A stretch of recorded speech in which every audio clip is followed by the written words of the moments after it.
Sementara di Kabupaten Tanjung Jabung Timur, Jambi, 2 siswa SMA ketahuan berbuat mesum di Taman Kompleks Perkantoran Pemerintahan Kabupaten. Kalau kita ngomongin percintaan anak remaja zaman sekarang, tidak lepas dari mirisnya gaya pacaran yang kebablasan.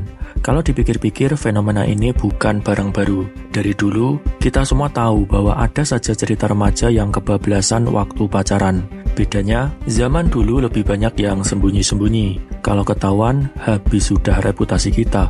Tapi sekarang, rasanya kayak sudah biasa saja. Gampang banget lihat anak-anak SMP atau SMA yang, sorry to say, udah kayak orang dewasa saja gaya pacarannya. Pelukan, ciuman, berduaan, nginep bareng, hamil, itu bukan barang yang jarang kita temui. Jadi pertanyaannya, kenapa mereka bisa sampai di titik ini? Apa yang salah sama lingkungan, pendidikan, atau mungkin kita sendiri sebagai masyarakat? Beberapa waktu terakhir, jagat media sosial dihebohkan dengan kasus ratusan pelajar SMP dan SMA di Ponorogo, Jawa Timur yang hamil di luar nikah. Siswa di salah satu SMK di Bali, 47%-nya sudah menonton film dewasa, 35%-nya sudah pernah ciuman, dan 13%-nya telah melakukan hubungan seksual. Data ini ditulis dalam penelitian yang dipublikasikan oleh Fakultas Kesehatan Universitas Patria Arta Makassar pada tahun 2023 yang merujuk pada penelitian Wijaya pada tahun 2018.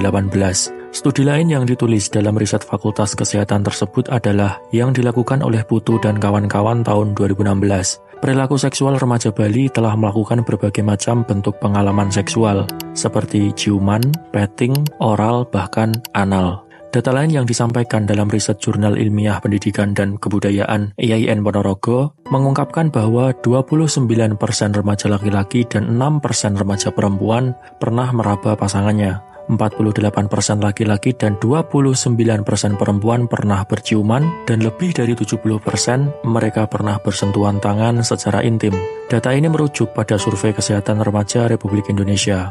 Data dari Dinas Pemberdayaan Perempuan, Perlindungan Anak, dan Pengendalian Penduduk mengatakan bahwa pada tahun 2022 terdapat lebih dari 600 pernikahan dini, dan dari jumlah tersebut 84% karena hamil sebelum nikah. Pernikahan dini ini masalah lain, kamu bisa melihatnya nanti di pembahasan video ini.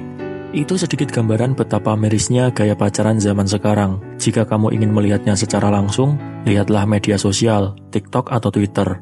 Banyak dari mereka yang spill aibnya, ciuman, nginep bareng, petting, bahkan hubungan seksual. Mereka seakan merasa wajar dengan gaya pacaran seperti itu, bahkan seakan bangga dengan perilaku tersebut.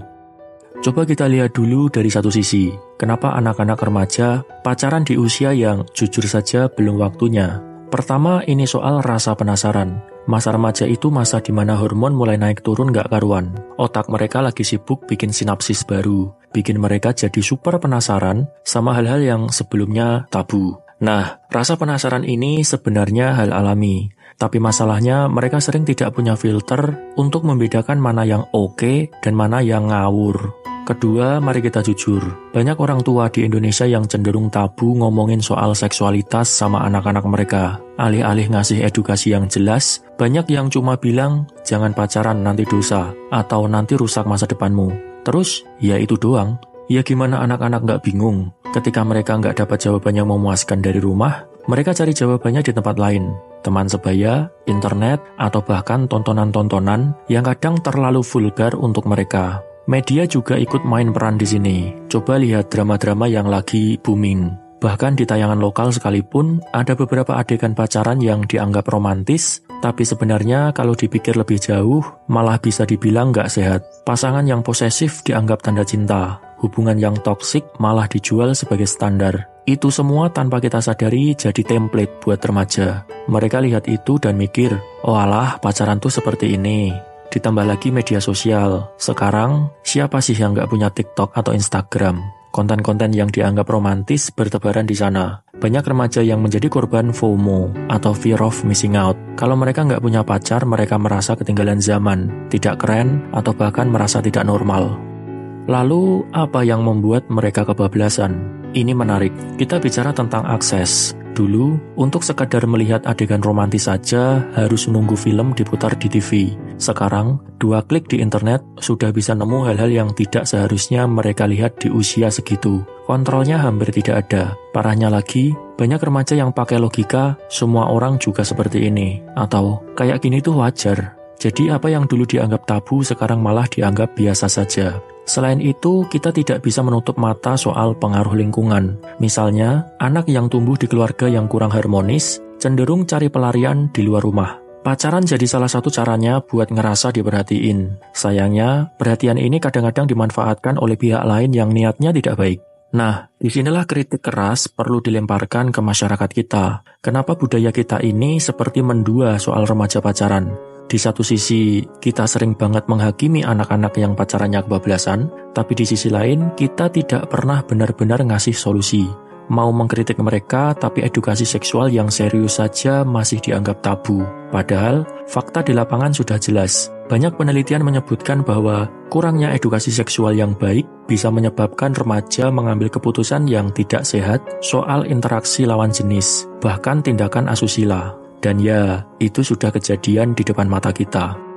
Selain itu, sistem pendidikan kita pun seolah ikut cuci tangan. Di sekolah, pendidikan seksual seringkali cuma sebatas ngomongin alat reproduksi. Itu pun kalau dibahas. Selebihnya, anak-anak cuma disuruh fokus belajar sendiri. Padahal, kehidupan mereka tidak cuma soal akademis. Mereka butuh bimbingan buat hal-hal personal juga, terutama di usia labil seperti ini. Jadi, kalau sekarang kita melihat remaja pelajar pacaran kelewat batas, kita tidak bisa cuma bilang anak zaman sekarang emang sudah rusak. Yang rusak bukan cuma mereka, sistem kita, budaya kita, cara kita sebagai masyarakat mendidik mereka juga bermasalah. Kita terlalu sibuk nyalain generasi muda tanpa sadar bahwa mereka tumbuh di dunia yang kita ciptakan. Tapi tunggu dulu, saya kan juga masih satu generasi dengan mereka. Anyway, fenomena ini sebenarnya adalah cerminan dari kegagalan semua pihak dalam masyarakat untuk mendampingi generasi muda. Kita tidak bisa terus-menerus menormalisasi apa yang sebenarnya merusak. Jadi sebelum kita menunjuk mereka, coba kita tanya diri sendiri dulu. Apa yang sudah kita lakukan untuk mencegah ini semua? Atau jangan-jangan kita juga bagian dari masalahnya?